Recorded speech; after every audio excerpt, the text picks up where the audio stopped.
سے اٹیک کیا اور بھگوایا وہاں سے, اور پھر پیسے دیے. وہی رفیق تاڑڑ وہ پیسے لے کے بریف کیس لے کے گیا اور کوئٹہ بینچ خریدے. اور وہ چیف جسٹس جو سب آج تک سب سجاد علی شاہ کو سمجھتے ہیں کہ وہ ایک ایماندار دیانتدار چیف جسٹس تھا, اس کو سپریم کورٹ سے انہوں نے ہٹوایا. انہوں نے جوڈیشری کو تقسیم کیا. اور آج میں جو دیکھ رہا ہوں لا منسٹر نے جو اسٹیٹمنٹ دی ہے شرمناک ہے. پھر سے جوڈیشری کو تقسیم کرنے کی کوشش کی. یہ جو لا منسٹر کی جو کوشش ہے اور نون لیگ کی ہمیشہ یہ کوشش رہی ہے کہ یہ انصاف سے بھاگتے ہیں. یہ آزاد عدلیہ کو کبھی نہیں چاہیں گے, کیونکہ یہ سارے اداروں کو کنٹرول کر کے ہی غیر قانونی چیز کر سکتے ہیں. جب تک ججز ان کے کنٹرول میں نہ ہوں, اور یہ جب ایک جج کو ٹیلی فون کر کے کہہ رہے ہیں کہ بے نظیر کو 3 سال نہیں 5 سال سزا ملنی چاہیے, یہ اس طرح کے ججز چاہتے ہیں. ان کو کبھی بھی آزاد اور کریڈیبل دیانتدار عدلیہ ان کو کبھی بھی پسند نہیں تھی. اگر ایک معاشرے کے اندر انصاف نہیں, وہ معاشرے میں خوشحالی نہیں آتی. ابن خلدون دنیا کا ایک اپنی ٹائم کا جس کو کہتے ہیں فادر آف ماڈرن ہسٹوگرافی, اس سے بڑا کوئی ذہن نہیں تھا.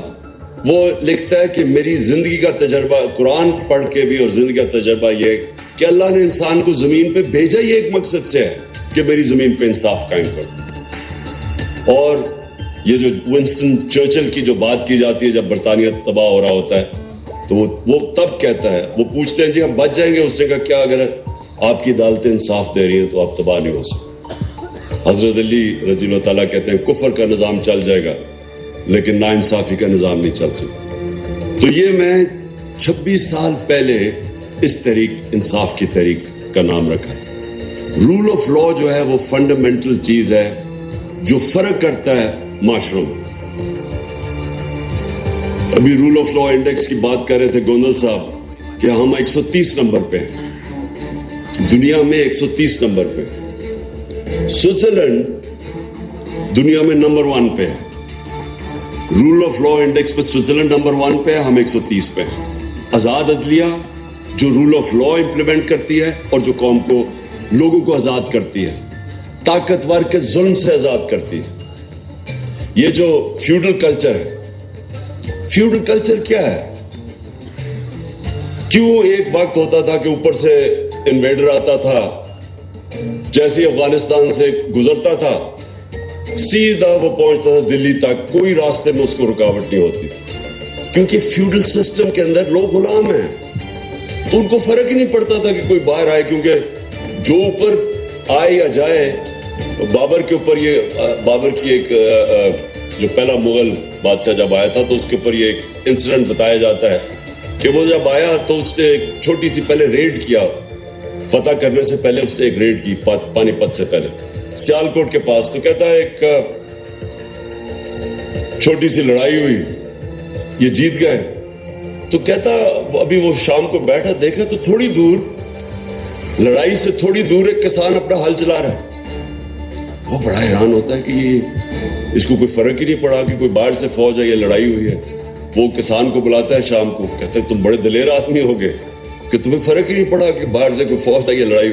وہ کہتا ہے میرا کسان میرا حل چلتا رہا, مجھے کیا فرق پڑتا ہے کون آئے کون جائے, کیونکہ وہ تو آزاد ہی نہیں تھا.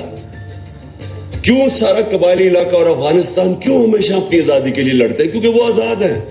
ان کا جو سسٹم ہے جرگا سسٹم, وہ بیسکلی ریپرزینٹ کرتا ہے. ان کی جوری سسٹم بھی بن جاتا ہے, ان کو انصاف بھی مل جاتا ہے اور ان کی آواز بھی ہوتی ہے, وہ پھر لوکل گورنمنٹ بھی بن جاتی ہے. تو وہ ہمیشہ لڑتے تھے. جو آتا ہے افغانستان میں ہمیشہ وہ لڑنا اپنے آزادی کے لیے لڑتے ہیں. قبائلی علاقے 80 سال انگریز کے خلاف قبائلی علاقے میں لڑتے رہے لوگ, کیونکہ ان کا سسٹم آزاد تھا. آزاد, جب ہم آزادی کی بات کرتے ہیں یہ یاد رکھیں کہ فیوڈل سسٹم جس کے اندر طاقتور کے لیے قانون, کمزور کے لیے دوسرا, اس کے اندر کبھی اس معاشرے کا پوٹینشیل اوپر نہیں آتا. ایکسپورٹس ہماری ریکارڈ تھی, ریمیٹنسز ریکارڈ تھی, لیکن جو انویسٹمنٹ تھی جس سے اصل میں پاکستان اٹھ رہا ہے, اس کے سب سے بڑی رکاوٹ اس کے سامنے رول آف لا نہیں ہونے کی ہے.